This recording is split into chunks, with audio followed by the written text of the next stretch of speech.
morning, ladies and gentlemen, and anybody who might be watching. Welcome to this morning's meeting of County Council Executive. I'll start with item 1 then, which is apologies for absence, please. Thank you. We have apologies from Councillor Mrs Bradwell. We also have apologies from Glenn Garrett, Executive Director for Adult Care and Community Wellbeing, but Derek Ward, Director of Public Health, is here in his place. Thank you for that. Any further apologies? There are none. Okay then, we move on to declaration of councillors' interest. Are there anybody wishing to declare any interests? Please now indicate. Nope, that is, there are no declarations. Thank you. So announcements then, item 3, announcements by the leader, executive councillors and executive directors. I'll just wonder, the Chief Executive, just update on the RAC situation with in Lincolnshire. Yes, thank you very much. There's been a lot in the news over the weekend about RAC. So I can confirm that some time ago we started doing a survey of all of the LCC premises, including our maintained schools. The DfE had confirmed that they would be doing the survey for all of our academies. I can confirm that our LCC premises, including maintained school surveys, have been completed, and pleased to say that no RAC has been identified within any of those schools or any of the other premises. And we await information from the DfE, as there are a number of outstanding surveys from some of our schools to understand our position better, but we're hopeful to receive the outcome of those surveys very shortly. Thank you very much. Any further announcements? Okay, I'll then move on to item 4 then, which is the minutes of this meeting of this executive on the 4th of July. Are you content that I sign these as a true and accurate record? Any dispute? Okay, I will do so then, thank you. Okay then, we move on to item 5, which is commissioning of the social care financial management system. So I don't know who's going to be introducing this. Thank you, Leader. I am. Thank you. Williams, thank you. Abacus, the Council Social Care Financial Management System, will be out of commercial cover in January 2024.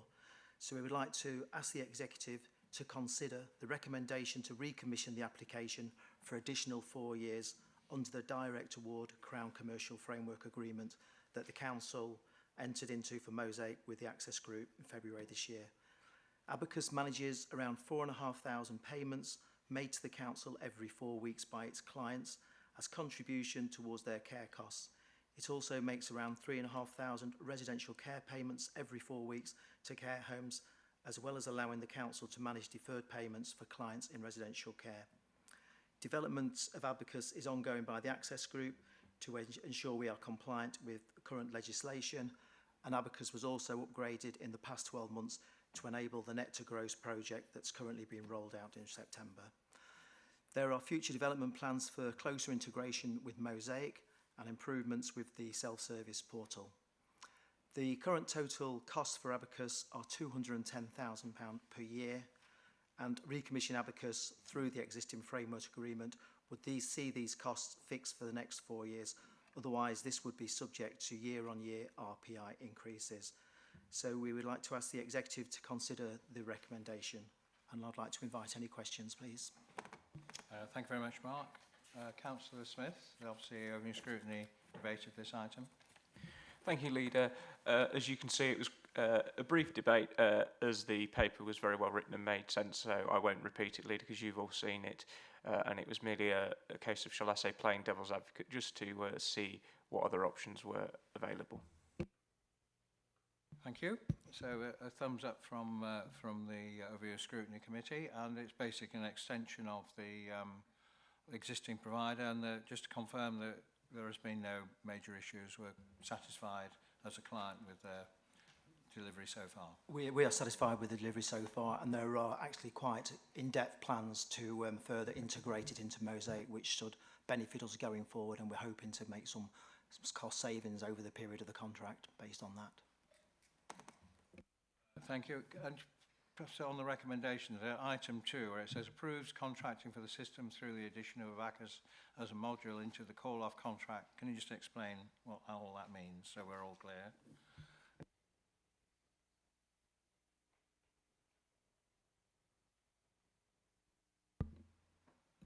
Thank you. Yes. So we already have a contract agreed for the Mosaic case management system, and this allows us to call off and include this functionality of the Abacus system within that. So that's how we already agreed the fixed price costing for the 4 years if we wanted to include the functionality of the Abacus system as well.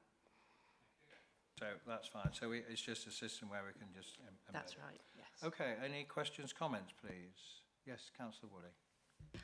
Thank you, Leader. And it might just be on the back of that previous comment, but and I'm slightly playing devil's advocate in that if this is a system for 4 years or a price for 4 years, the one thing that we do know is that IT doesn't sit still for 4 years. So what's the mechanism for either adding on or perhaps even taking bits off if something becomes redundant? How are we tied in or can we flex? As part of the agreement with Access Group, we can review it annually every year, and we can add or take off modules or licenses as required.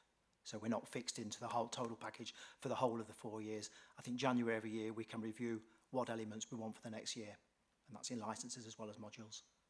Thank you. Thank you. Any further questions, comments, please?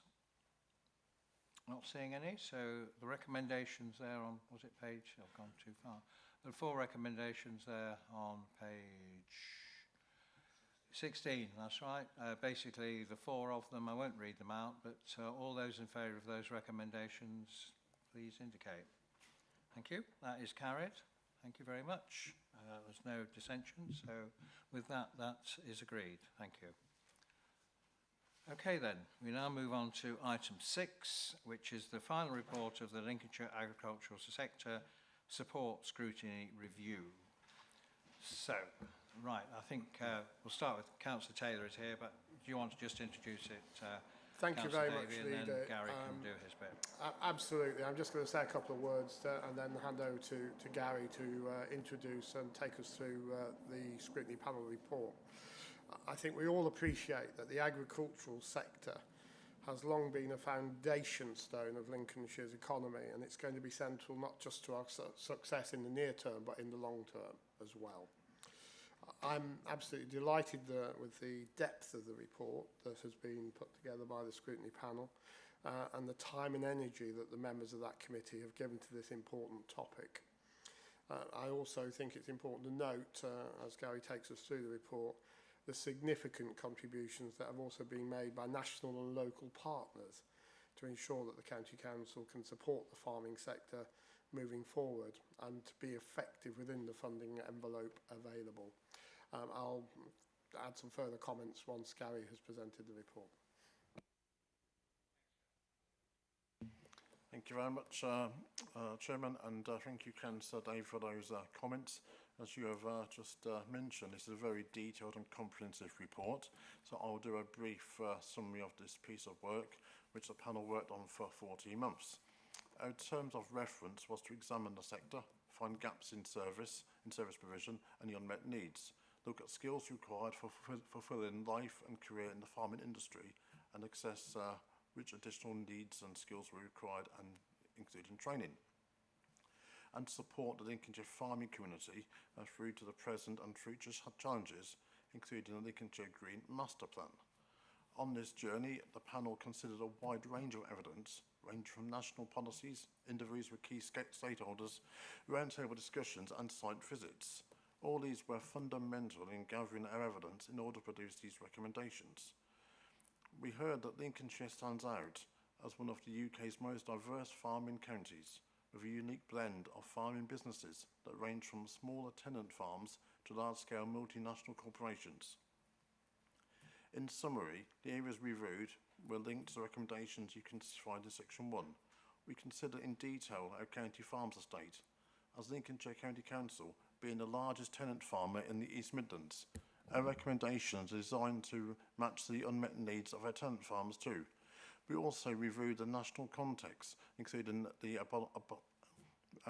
abolishment of the basic payment scheme, existing government funding streams such as the Rural Prosperity Fund.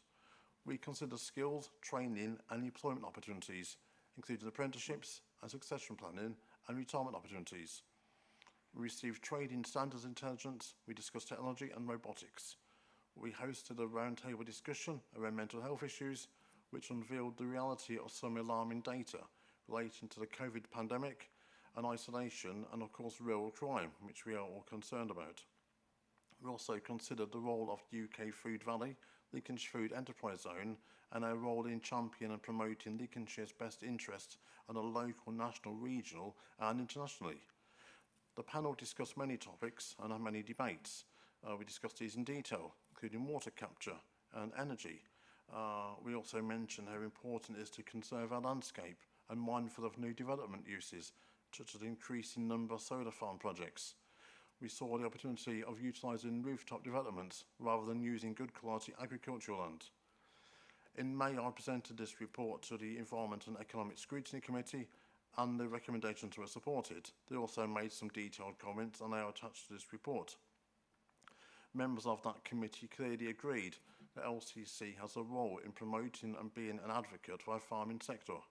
The committee agreed that LCC should be promoting employment opportunities and career development, which not only bridge the gap of labour shortages, but also continue to grow our own experts and future leaders in this vital local industry. In conclusion, we are aware that the picture painted through this report reveals certain challenges, but we've not been sensational or dramatic. For example, last year, while we were carrying out this review, we witnessed drought conditions, followed 3 days later by flooding. Yet what stands out is that Lincolnshire is at the heart of agriculture of our county. Our farmers, from those owning land to our tenants, seasonal workers and our highly paid skilled scientists. They all form a link in a chain which must not be broken. I hope these recommendations have achieved what we originally tasked to do, which was to investigate how this council can support this agricultural and farming sector, and that our meaningful actions, interventions and recommendations will strengthen the sector for the future. Thank you once again for all those who have taken part, to Mike Clark, the Vice Chairman, officers, councillors and those guests from the industry. Thank you for your time, and now hopefully some discussion, comment or debate. Thank you, Mr Chairman. Thank you, Councillor Taylor. I mean, I think we should also thank you and your committee, because as you can see, this is a very substantial piece of work, and there's a lot of information in here, actually, as a sort of not only in the recommendations, but also as a sort of a snapshot of where we are in the agricultural sector in Lincolnshire. It's very useful, so I certainly would commend it to every councillors, but also elsewhere, as a very informative piece of work. And I think it's only right that it is. You spent so much time and effort in producing this substantial report, because of course agriculture remains the bedrock of the economy in Lincolnshire. And we do lots of other things, but a lot of, I don't know what percentage is, but a lot of what goes on in Lincolnshire in terms of economic activity is actually based around either producing agricultural produce or processing and so on, and actually giving it to processing it and then marketing it throughout the rest of the country and indeed the world. So I think it's a very timely and welcome report. I think there's a lot in here, so hopefully members will talk to that. I think also, as we also know, there is, as with many areas, but particularly with agriculture, there is a massive change which is being undergone at the moment with the influx of technology, but also in the great changes with the regime of subsidy regimes, which is coming to a crescendo, I suppose, now, and I think things will change a lot. So I think the agricultural activity will change substantially over the next few years because of these great pressures driving, and not least also the knotty problem of land use and how the conflicts in terms of what land should be used for agriculture and what land should be used for energy production or net zero or all sorts of things. So there's also quite a large debate going on about that, and the agriculture community sits in the middle of it. So I've just asked Councillor Davey, obviously the Food Valley, UK Food Valley was, there's some recommendations there. Can you just outline, update the executive on what's happening with the UK Food Valley and how that's going? Yeah, thank you, Leader. The UK Food Valley project is continuing to build at pace. And I think it's fair to say that the interest in it nationally and internationally continues as well, and grows on a regular basis. The work we've been doing, I mean, around this sector in particular, I think it's important we recognise that the huge financial investment that's being made, particularly in the training facilities at Rise Home and through the university. We're talking over £70 million since 2016 has been invested in this. I think UK Food Valley is a game changer for the UK. I think it needs to be given the proper national recognition that it deserves. I think government is leaning towards that recognition in a meaningful way. And I would hope that as we continue our discussions around devolution, that UK Food Valley will be placed within the context of that as a game-changing project for the UK that comes out of Greater Lincolnshire. So in my view, the work going on at Holbeach in particular, the continued interest in new tenants moving in there into the hub building and onto the site, I believe that we have also with the work that's now underway at the second site at Hemswell and obviously the third site on the South Bank, we have a real strong message around the whole sector to government and something that investors now see very strongly as an opportunity, something that we need to continue to champion at a local and a national level, Leader. Thank you for that. Obviously, there was I think the Economy and Environment Committees debated this at length, I believe, and there are substantial comments there in the main part of the paper.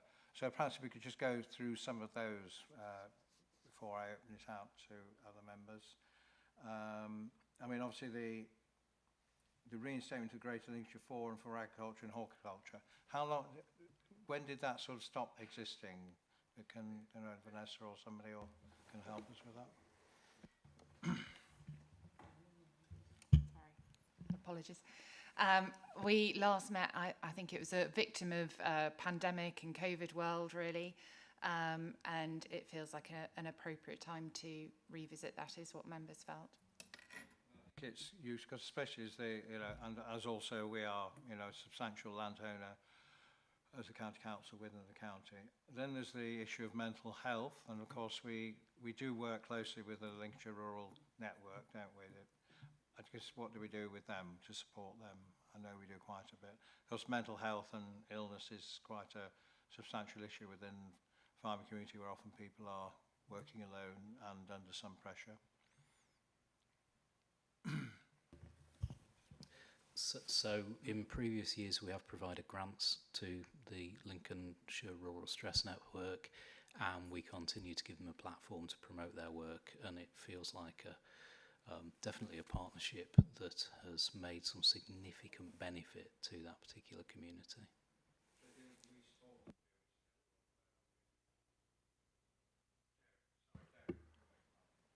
Yeah, Leader, I was just going to say we're working very closely with the universities. The County Council has an agreement with the university to work with them around rural and coastal communities, and as part of that, one of the key themes is around mental health and well-being. So I'll leave it to Justin to talk about the existing mechanisms, but it is one of the key priorities going forwards, and it's also something that's being picked up in a broader sense, not specifically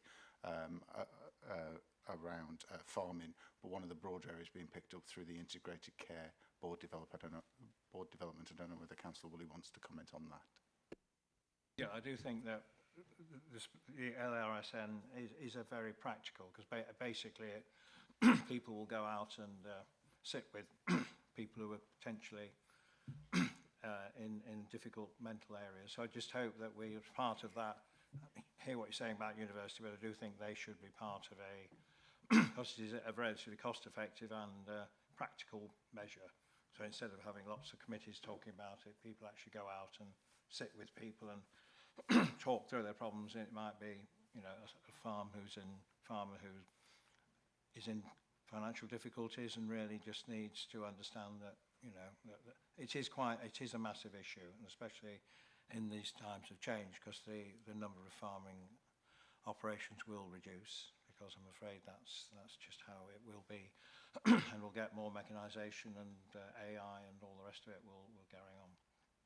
But I would hope that we do give them as much support as it is practical. And then there's this, as I mentioned, this conflict between food production and else. But again, I mean, I think you're coming forward. The council does need to get a position statement on this, Councillor Davey, doesn't it? Absolutely, Leader. I totally agree. There is a conflict at the heart of farming in this country about land use. Government has not, to date, come forward with a sensible position in terms of how land use will be defined, and we certainly need to do that. I mean, as you will be aware, as I think members are all aware, we have some 14 major NSIP applications for everything from solar farms to other energy projects across the county, all of which will take large chunks of agricultural land. My personal view is that the definition of best and most versatile land, which should be protected, bearing in mind the importance of Lincolnshire's food producing role, is grade 1, 2, 3A. And we can have a debate about 3B, but this idea that you can take large chunks of Lincolnshire and plaster it with energy projects, and it's only a tiny percentage, when we actually produce so much food for the nation, is totally, people are spinning a yarn, basically, in my view, about this. We need to get real. We need to get our policy position formally set out, and that is something I'm working on with officers, and hopefully we'll be able to bring that to the council, to the executive in the next few weeks. Thank you for that. So then there's some discussion about innovation, but I think that will be dealt with the forum, and of course the university is doing a lot of work in terms of robotics and all the rest of it, and I think Lincolnshire has quite a strong record in terms of all sorts of new technologies which are actually being very active in the county. It does indeed, Leader, and I think it's important to recognise the very important national and international role that things like LIAT have in relation to this sector. International reputation, but I think we also need to recognise that automation needs to move perhaps faster than it is currently doing, bearing in mind the skills issues and the workforce issues that the sector has. How we move that forward at pace is going to be a very challenging discussion, though it's good to see major investors in farming such as the Dyson family investing heavily in automation and robotics and artificial intelligence, and we need to encourage that at greater pace across the whole sector. And I think it's I recognise that some businesses are probably not on the right wavelength on some of this. I think they need to up their game, and we need to be the organisation that encourages them to up their game using the growth hubs and all the other mechanisms we have to trigger that. And I think this debate helps to trigger that anyway, and this report will hopefully help for a wider discussion across the sector about how farming should progress in an area such as Lincolnshire when it is strategically important to national security. And food is a national security issue. It is not something we can rely on foreign imports. We still as a nation do not grow enough of our own food in this country. That's why we must protect the land that we have for that purpose. Thank you for your indulgence, Leader. Just to expand on the point that Councillor Davey made, if all solar farm NSIPs are granted in Lincolnshire, that will equate to 1% of Lincolnshire's landmass. Well, while that doesn't sound a lot, that is an awful lot of land. And who's to say in 10, 20 years whether we're going to need that land for, as has already been alluded to grow food. From my count, West Lindsey, I think, has about 6 of those NSIPs in its district in of itself. And just to go on the point of 3B land, I've asked multiple planning officers on a number of occasions, can they tell me the difference And the answer was, well, there isn't really a difference, Councillor Smith. It's a technicality. 3B land and 3A land are just as good as each other.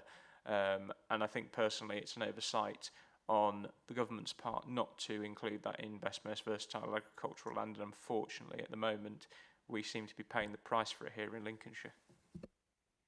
Yes, I mean, apparently there used to be just 1, 2 and 3 grade, but now for some reason somebody decided that 3 would be A, B and C, and I think the marginality between A and B is, I mean, there was, in my area, there was, it's quite interesting, there was a farm put up for sale, and it was marketed as grade 3A, and then they decided to try for a solar farm, and then suddenly it became 3B, so I think it's, there is a technical answer to this, but it is quite marginal. So I don't know why they changed it, made to 6. It just seemed really odd, but there we go. In terms of, yes, so we're moving on then to, there's the soil health and pollution and all the rest of it. And I think that's another issue, and again, another conflict. And obviously there's issues about, you know, environmental protections, and then the conflict between agricultural production, but also conflict between house building as well. So there are some quite difficult challenge, you know, counterbalances, which I think we County Council probably have a view in terms of how we sort of come to a view on what is the best way forward, because we are such a large agricultural county. I think that that's probably one item which again is very important. And then there's obviously it is our we have a large agricultural holding still, and Councillor Betroyd, obviously there's the committee there, we're talking about you know, young careers and all the rest of it. Always been a challenge, because as the size of holdings grows nationally, we haven't got large holdings, but we are trying, and we are doing our best to actually give new entrants, and I think recently we've done so, haven't we, in our estate. Yeah, thank you, Chairman. Yeah, we're currently going through the process of having 2 new tenant farmers come in to a farm we've got in Old Leek. So we're doing that over the next 2 to 5 years, and I think it'd be a really successful project for us. And then we'll look to, you know, take that further. Hopefully, we've also been up to Rise Home and met with the college there, and spoke about how we can help as tenant farmers to introduce new people into the sector. And just while I've got the mic, just on the report on mental health, we've run various, every year we run a meeting with our tenants, and mental health is very much on there, and the relevant support is always signposted to our tenants throughout the year. And with Savills looking and managing the systems for us, they're obviously, this is very much on their radar as well. Thank you. Thank you for that. And then there's a section on, I mean, coming back to Councillor Davies' point, the Agriculture Minister did come to the Lincolnshire show this year, and I did attend, and there was obviously at the NFU stand, and it was quite interesting. There was quite a useful debate with farmers there who were there, and I think the issue was, they were saying, with the changes in the subsidy regime, which I think everybody understood was going to change, there was a lack of clarity from the government exactly what the new system would look like. And I just think as a council we probably ought to support that, because the government needs to be clear about, so then the farming businesses can react to the new, but it seems a bit vague at the moment and not really pinned down. And I think there's issues about, there is more subsidy now for environmental gain, but also and other things like, you know, creating reservoirs and useful things. But I think there was a view that what was on offer, everybody taken up what was on offer, and now wanting other ideas where they could replace the previous land-based subsidy to production or environmental. But I think there is a perceived gap. Well, it's not perceived, there is a gap in terms of what the government really intends to happen. And the Minister was, he understood that, but also was very took on board the point that, well, is agricultural land there to produce energy, or is, you know, there was quite a lot of scepticism about rewilding, And, you know, I think, again, that comes back down to the argument between good quality land, should you really be rewilding it, and should you really be putting infrastructure on it when there are lots of roofs around where we could be putting some of this stuff. So I think that's another key issue, Councillor Davey, where I think we just need to address that. I totally agree, Leader. I think, you know, there is at the heart of all of this a conflict in Westminster, I would say. So I think we are very clear here in Lincolnshire what we see as a vision for our county in terms of the role of agriculture and how it should develop in the future. We accept that change, it should be managed, and change comes because it improves things if you embrace it in the right way. But government doesn't seem to have any kind of strategic view. I don't think the civil service has any view at all, other than the net zero view of the world, and that is causing the conflicts that you've just raised and that we see every day. Ultimately, you know, the first duty of government is to feed its people, it's to secure its borders, it's to do the things that we expect government to do on a daily basis. I don't think there's any clarity or message from government about farming or food or security in relation to this whole agenda. And I think that, you know, this is a debate we can have in Lincolnshire.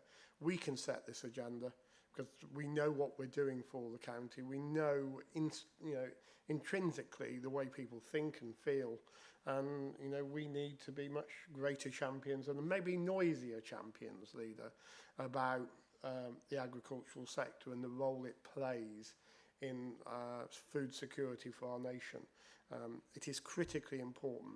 And anyone who thinks that energy, producing renewable energy is more important than feeding people, really, they're going to have a rude awakening very shortly. Final item that or subject that the Scrutiny Committee looked at was this issue about shortage of labour and again a conflict between trying to keep a lid on immigration at the same time, and agriculture is obviously one of those areas where I think the government has conceded in terms of numbers, but again I think that comes back to the technology point where the solution is technology, so that these jobs that are difficult to actually be filled by, certainly by native people, can be that sort of work can be done with technology. I mean, the farming industry has had a very successful period of mechanisation, but I think there's another step forward in terms of some of the more sort of manual and boring jobs that are done is probably done best by. And I know the university is doing a lot of work in that, and I think the agricultural industry, but is gearing up for that, but it will take time, A, to get the technology right, but B, more importantly, to get the investment in place so that this can happen. Sorry, Councillor Davey. I'll just add to that, that as we move forward and mechanisation, we're going to see perhaps more glasshouse type complexes as we start growing more crops in a way that they can be harvested by robots. You know, and so we have to accept that there'll be some changes in relation to the way farming might appear in the landscape in the future. That can only be a good thing because it will actually provide us with that opportunity to invest heavily in that automation robotic systems that farming will need. And the way the pack and send to market will also, I think, change as well. So we might see more logistics businesses coming into the county to be close to the food sector as they actually take it straight from the field straight into the supermarket. And a lot of the middle people who trade in this sector might be removed from the equation in the future.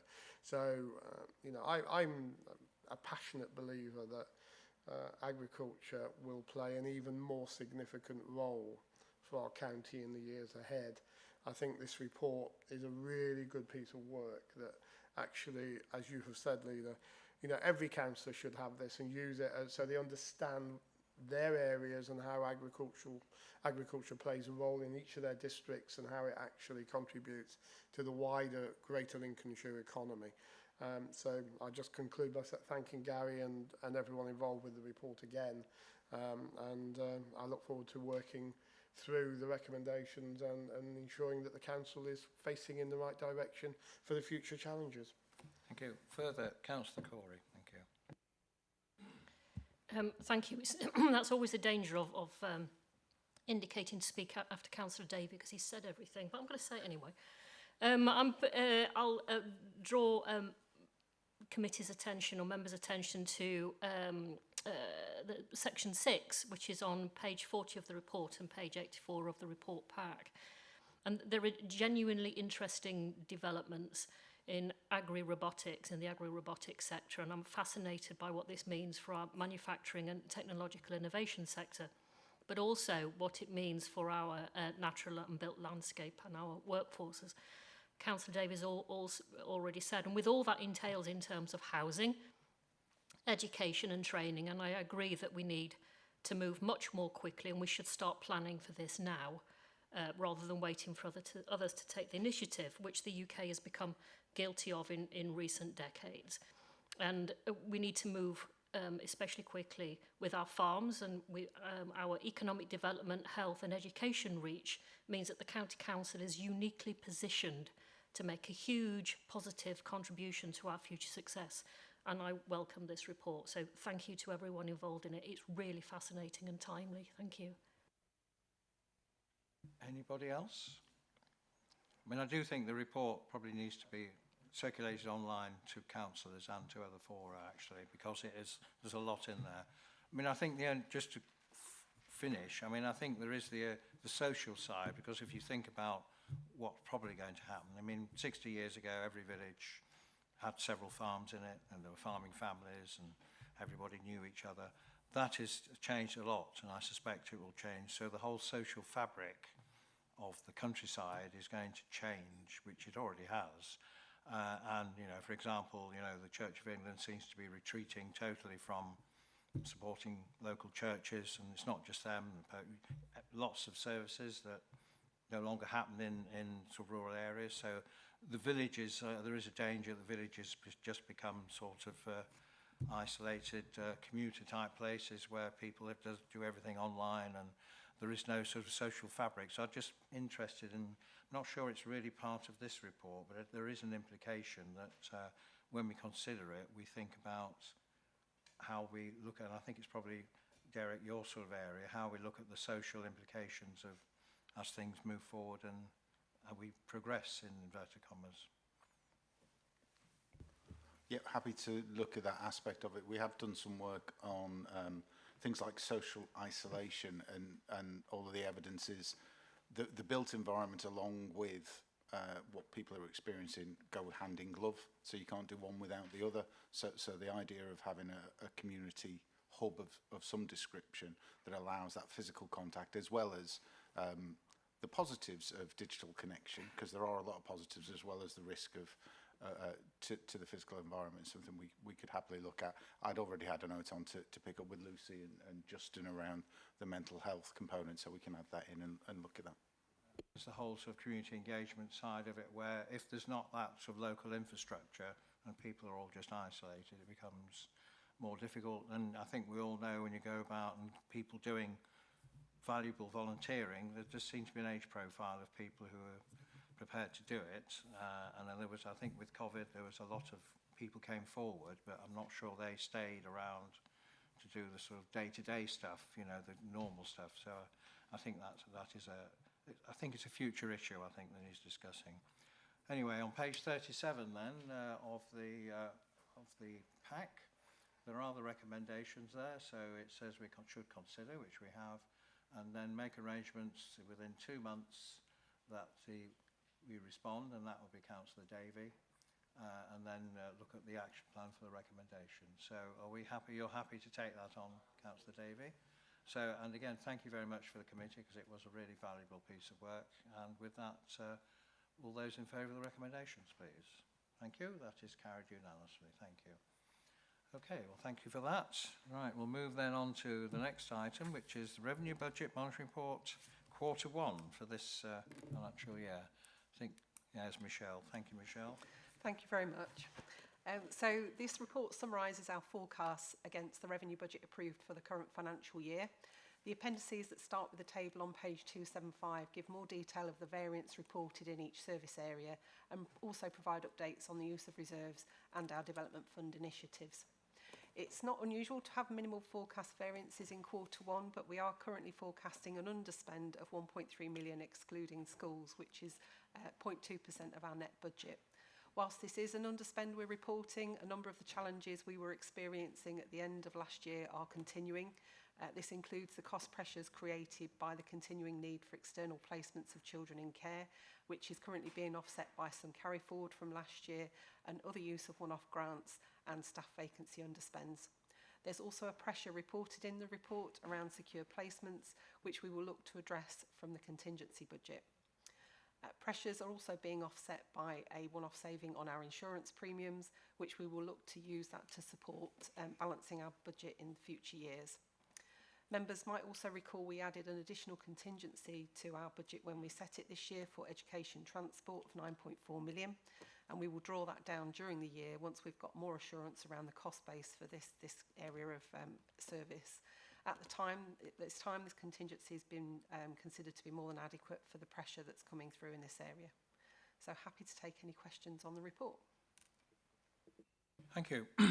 Any questions, anybody? This is Q1, pretty straightforward. And yeah, nobody? Thank you for that. So all sort of on track, basically, at the moment. Thank you, Michelle. So that's recommendation is to note report. That's agreed, I'm assuming. Yep. Thank you. And move on to capital. Okay, thank you very much. So the programme isn't forecasting any variances at the moment. We have a £180 million net programme, but we do know that some of the phasing of the delivery of some of these projects needs to be updated, and we're currently reviewing that as part of our budget setting process, and we'll report the outcomes of that in Q2. I think it's fair to say that following the implementation of the new Business World system, our Q1 focus in this area has been about getting our reports right to make sure we can support managers in the forecasting. We have, however, provided a narrative update on the programmes in the scheme, and page 300 onwards gives that narrative. It's an update and the progress of the delivery of quite a substantial capital programme, and gives updates on the specific projects, including things like the investment in our school place provision and specialist school provision, and major investment in our road schemes in the county, such as Grantham Southern Relief Road. And the narrative also highlights some of the risks, recognising the challenges of the ongoing cost increases in our construction projects. Happy to take any questions on what we've reported so far, but clearly some more work to do on updating the forecasts for our capital programme. Came to over scrutiny, didn't they? I think there was any... They did, Leader. In terms of the revenue budget, it was more a question around the 9 million, which I think, it'd be fair to say, shall I say, a watching brief of the overview and scrutiny panel as the year goes on, just to make sure that we stay on track, which I know Michelle and the team will do their very best to do. In terms of capital, I did make a motion which was supported around drainage for the consideration of the executive, around any possible funds that we may wish to allocate that are savings, because I know from my own experience and colleagues, drainage in terms of maintenance and large capital projects to repair damage is still a substantial ongoing problem, as well as highways as well. So it's just mainly that for the executive's consideration, really. The final bullet point was merely a question from a colleague in overview and scrutiny, which Michelle answered and explained. Thank you, Leader. We have invested in drainage, haven't we, Councillor Davey? And in this year's budget, well, actually Michelle will know as well, we have put additional money in, but just to... Yeah. We have, and we are delivering schemes, and we will continue to deliver schemes with the money that's been allocated.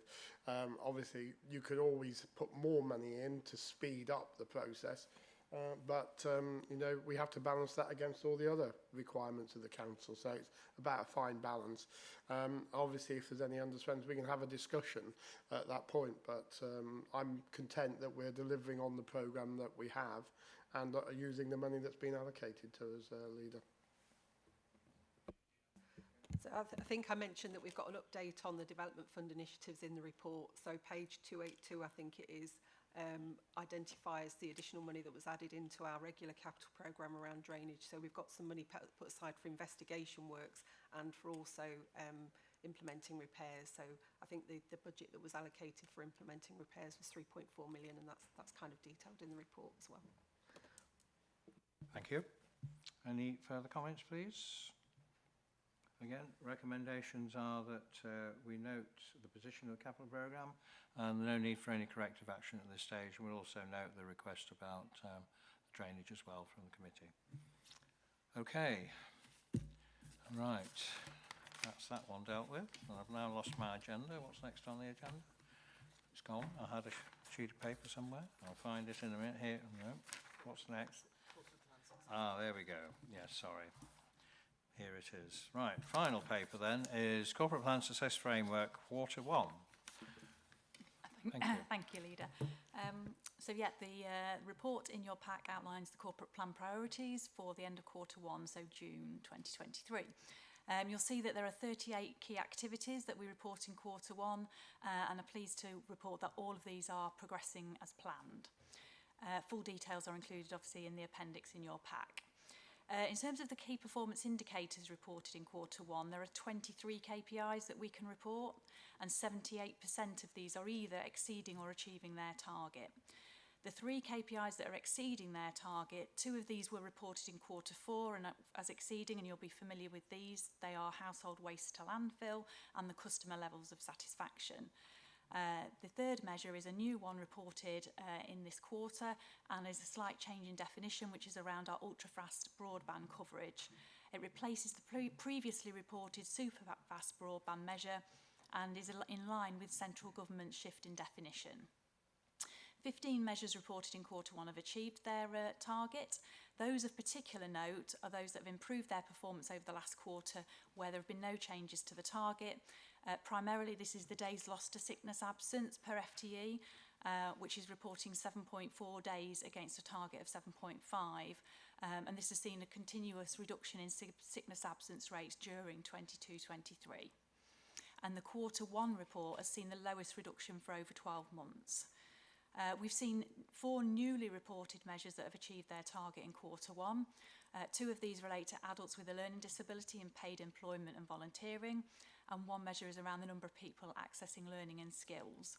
And the 4th measure is around supporting the number of businesses we support. So a really positive picture early on in the reporting year.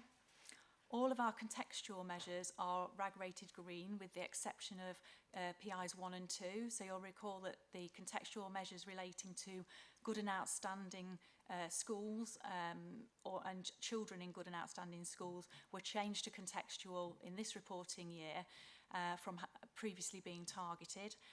We do remain below regional and national comparators, hence the amber rating. However, it should be noted that this will take time to improve its performance due to the length of time it takes for re-inspection of inadequate schools and for their gradings to be changed. So the 5 measures that are not achieving their targets in Quarter 1. Firstly, the percentage of children in care living in a family environment. Due to the increased number of unaccompanied asylum-seeking children coming into the county who will not be placed with foster carers, but in other types of placements, we are seeing obviously an impact on this measure. The 2 measures relating to adult carers, this relates to the recommissioning of a new service, the recommission of a service and the new service in late 2022, the Lincolnshire Carers Service. We've seen some improvements and we do expect in subsequent quarters that we will start to see the targets being achieved and expected levels. A report of the new service will be going to adult scrutiny later this year. The 2 final measures relate to waste.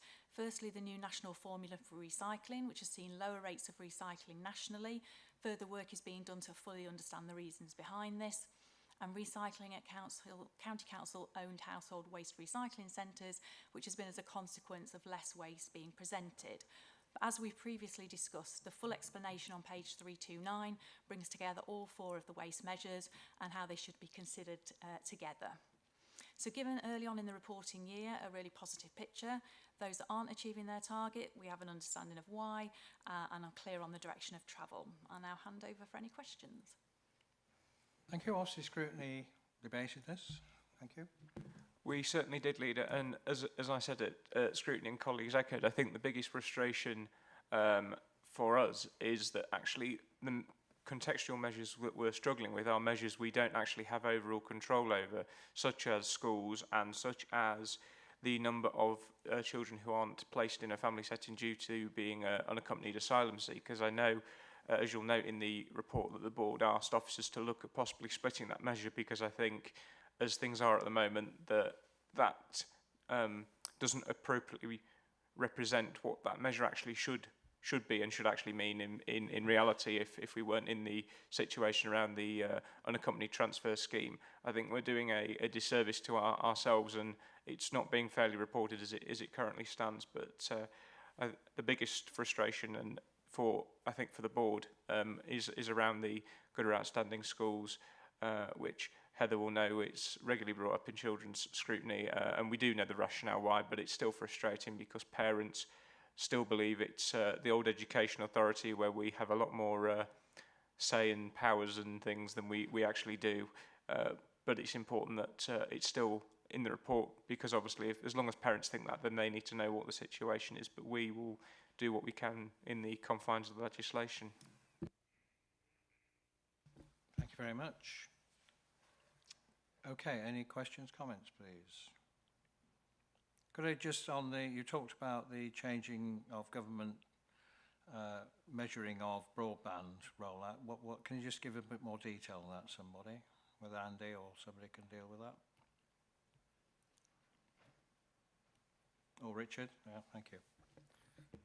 I think it's going from superfast broadband was 24 megabits per second and above, and now ultra, I'm guessing they're moving towards 1,000 megabits per second.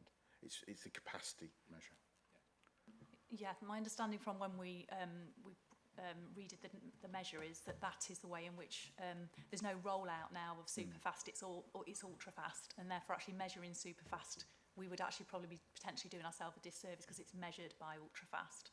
The bar's just got higher now. They're expecting people to have a much higher, quicker.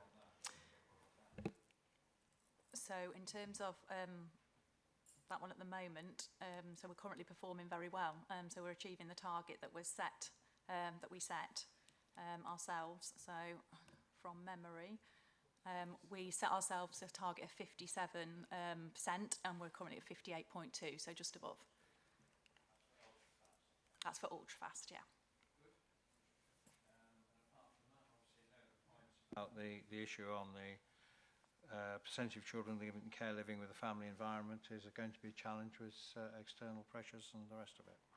Okay, so again, would you agree to note the report as in the recommendations? All those in favour, please show. All agreed, thank you very much. So with that, I close the meeting and thank you for your attendance.